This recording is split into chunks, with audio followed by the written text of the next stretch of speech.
convosco. Ele está no meio de nós. Proclamação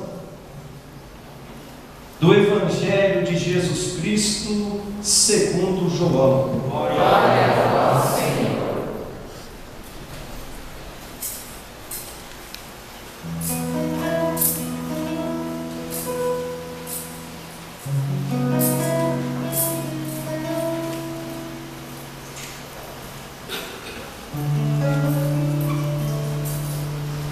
Naquele tempo, Jesus disse a Nicodemos: do mesmo modo como Moisés levantou a serpente no deserto, assim é necessário que o Filho do Homem seja levantado, para que todos os que nele crerem tenham a vida eterna. Pois Deus amou tanto o mundo, que deu o seu Filho unigênito, para que não morra todo o que nele crê, mas tenha a vida eterna. De fato, Deus não enviou o seu Filho ao mundo para condenar o mundo, mas para que o mundo seja salvo por ele. Quem nele crê não é condenado, mas quem não crê já está condenado, porque não acreditou no nome do Filho unigênito. Ora, o julgamento é este: a luz veio ao mundo, mas os homens preferiram as trevas à luz, porque suas ações eram más.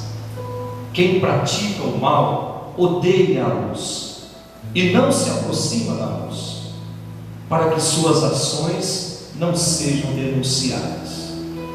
Mas quem age conforme a verdade aproxima-se da luz, para que se manifeste que suas ações são realizadas em Deus. Palavra da salvação. Glória a vós, Senhor. Podemos sentar?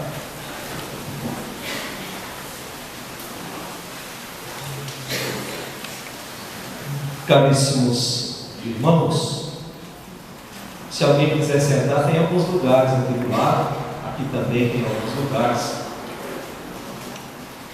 Nós estamos meditando as leituras do quarto domingo do tempo da Quaresma.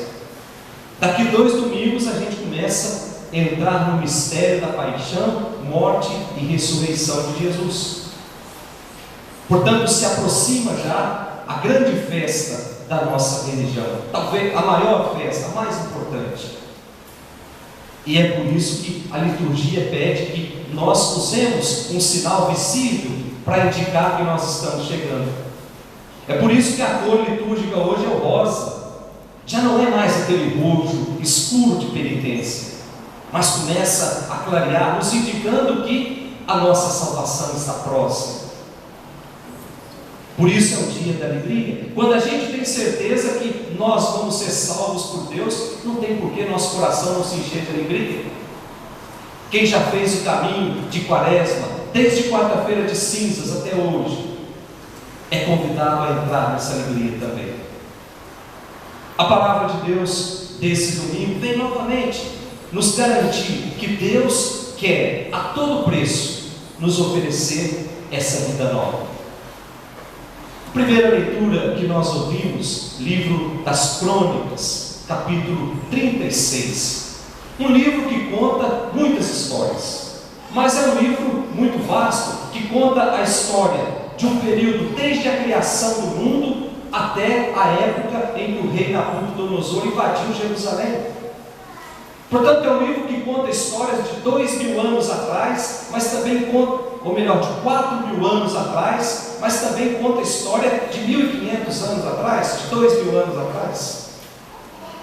E hoje o livro nos conta um texto que é nos proposto para a reflexão de hoje. O autor do livro se refere a 2 fatos importantes na caminhada do povo de Deus. Eu não sei se vocês perceberam. O primeiro grande fato importante é a queda de Jerusalém, quando o rei Nabucodonosor invade Jerusalém, lá no ano 586 a.C. E a segunda é quando o rei Ciro, um rei persa, dá autorização para o povo voltar para Jerusalém. quando Nabucodonosor invadiu Jerusalém, ele levou para a Babilônia todos os moradores de Jerusalém, e lá passaram 40 anos. E depois fala desse retorno, da autorização dada pelo rei Ciro para que eles voltassem para Jerusalém. Portanto, dois fatos separados por 50 anos. Primeiro fato, a invasão de Jerusalém, e 50 anos depois, a retomada de novo para Jerusalém. Essa história da primeira leitura de hoje, amados irmãos, ela não foi contada por um historiador. Essa história de hoje, ela não foi contada por um analista político que viu a situação da época e fez a sua crítica. Ela foi contada por alguém que conta uma história à luz da fé. E ele quer colocar o seguinte, que a destruição de Jerusalém, o incêndio no templo, a deportação do povo de Deus para a Babilônia, são vistos como resultado lógico de uma situação de pecado. Não é o que está lá no versículo 14 da nossa primeira leitura? Todos os chefes dos sacerdotes e o povo multiplicaram as suas infidelidades. Aí ele começa a contar a história. Portanto, ele vê o resultado de tudo isso, lógico, como o castigo de Deus, fruto de uma vida de pecado. E além disso, lá no versículo 16, o autor ainda fala: e eles ainda ignoraram os profetas que Deus enviou pedindo que mudassem de vida. Podemos ler versículo 16 da nossa segunda leitura: mas eles zombavam dos enviados de Deus, desprezavam as suas palavras, até que o furor do Senhor se levantou contra o seu povo, e não houve mais remédio. Portanto, o autor está usando, talvez, de uma noção muito primitiva de justiça, em que aqueles que caminham retamente, aqueles que fazem a sua caminhada na felicidade, ou melhor, cultivando a felicidade, eles não têm outra coisa senão a vida. Por outro lado, quando o povo é infiel ao projeto de Deus, quando o povo é infiel aos compromissos assumidos, o povo conhece a morte, o povo conhece a desgraça. Uma noção muito primitiva da justiça de Deus, que nós não podemos comungar dessa noção de forma alguma. Por outro lado, também, o autor está convicto de que o pecado, ou melhor, o castigo, não é a última palavra de Deus. Deus é misericordioso. Deus nos dá sempre a possibilidade de um recomeço. Portanto, caríssimos irmãos, esse tempo da Quaresma também é tempo de recomeço. E o texto que nós lemos na primeira leitura nos abre a um horizonte de esperança, nos convida a uma mudança de vida, nos convida a estarmos atentos à palavra de Deus, mas sobretudo nos convida a embarcar nessa grande aventura que se chama vida nova. Que coisa extraordinária, meus irmãos. Depois nós temos a segunda leitura, uma carta à comunidade de Éfeso, uma carta aos Efésios. Quando eu fazia teologia lá na PUC, a gente sempre ficava questionando: quem é que escreveu essa carta? Havia dois grupos perguntando. Uns afirmavam que foi Paulo que tinha escrito, até provável.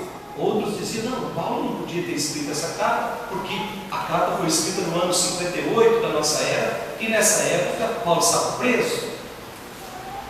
E ficou essa jogada até que foi definido entre os alunos e os professores o seguinte: não foi Paulo, mas não podemos afirmar que foi Paulo, mas também não podemos negar que foi Paulo. Então é uma carta atribuída a São Paulo, que foi escrita no ano 58, em que provavelmente Paulo estava preso. Preso porque, cheio de amor por Jesus Cristo, ele não ficou quieto. Ele queria que todo mundo experimentasse esse amor que ele experimentou a caminho de Damasco. E o texto que nós lemos na segunda leitura de hoje parte de uma constatação muito certa de Paulo. O homem vive numa situação de pecado, e quanto mais ele mergulha nessa situação de pecado, menos forças ele tem para sair dela. Eu até dava exemplo nas outras missas. Hoje teve uma grande manifestação aqui na cidade, no Brasil inteiro, contra os políticos corruptos. Imagine se um político corrupto que mergulha cada vez mais na corrupção, ele consegue sair sozinho. Está aí provando que não consegue. Aí entra a graça de Deus. Só por Deus nós conseguimos abandonar determinadas situações de pecado na nossa vida. Não existe outra forma. É por isso que Paulo, no versículo 4, ele diz: Deus é rico em misericórdia. Deus ama o homem com amor imenso. Deus ama o homem com amor muito grande. E esse amor é um amor incondicional. Olha que bonito, gente. Deus não impõe condição para nos amar. Ele nos ama porque Ele quer. Sabe que nós somos frágeis, sabe que nós somos tendenciosos a uma vida de pecado, mas mesmo assim Ele nos ama. É essa beleza desse Deus que veio até nós. Um Deus que não está nem um pouco interessado, como foi minha vida até ontem. Um Deus que quer que eu entre nessa dinâmica de vida nova. Um Deus que quer que eu caminhe com Ele. Um Deus que quer que eu construa a minha história a partir da minha experiência com Ele.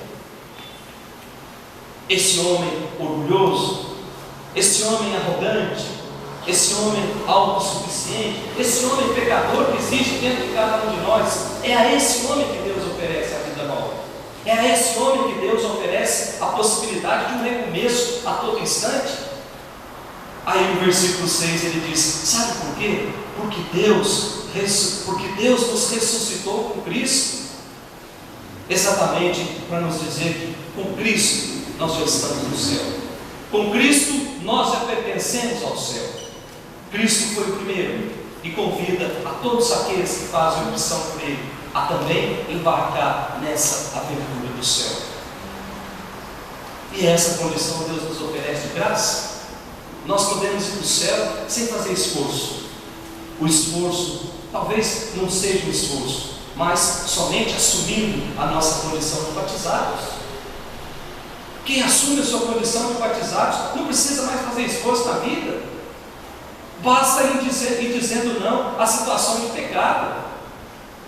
Deus nos chama a sermos santos. E a santidade começa dentro de nós quando nós não permitimos que o pecado entre.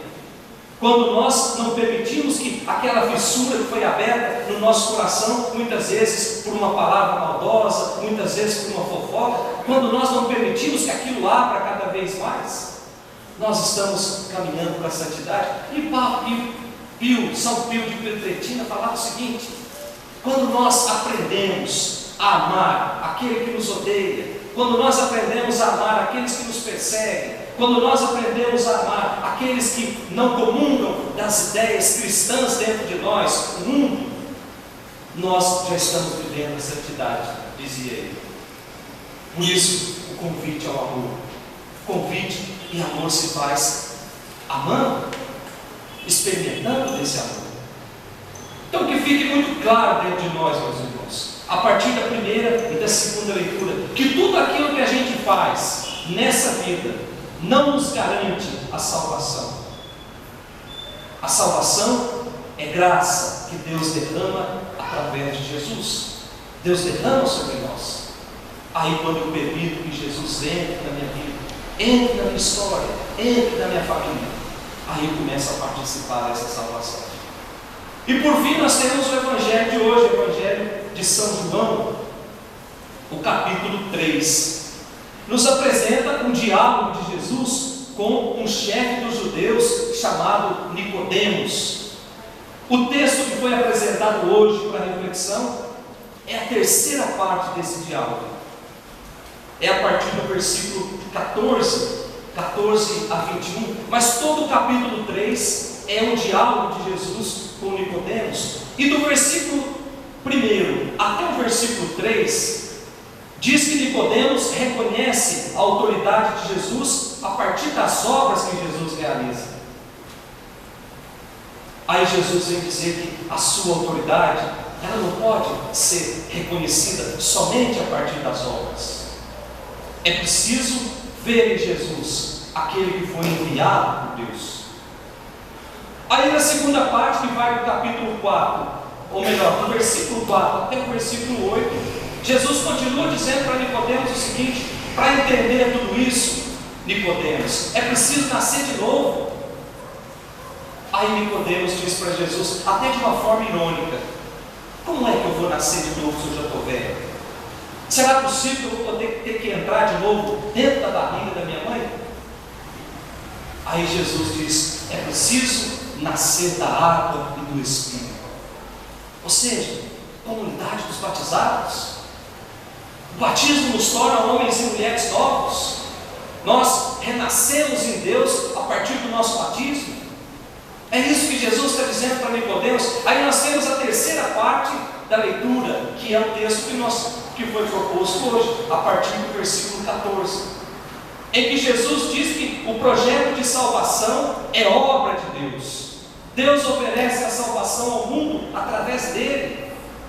E Jesus explica a Nicodemos que é preciso acreditar no Filho do Homem. Mas para que isso aconteça, primeiro o Filho do Homem será levantado ao alto, diz a segunda leitura. E ele até dá um exemplo, da mesma forma que Moisés levantou a serpente no deserto.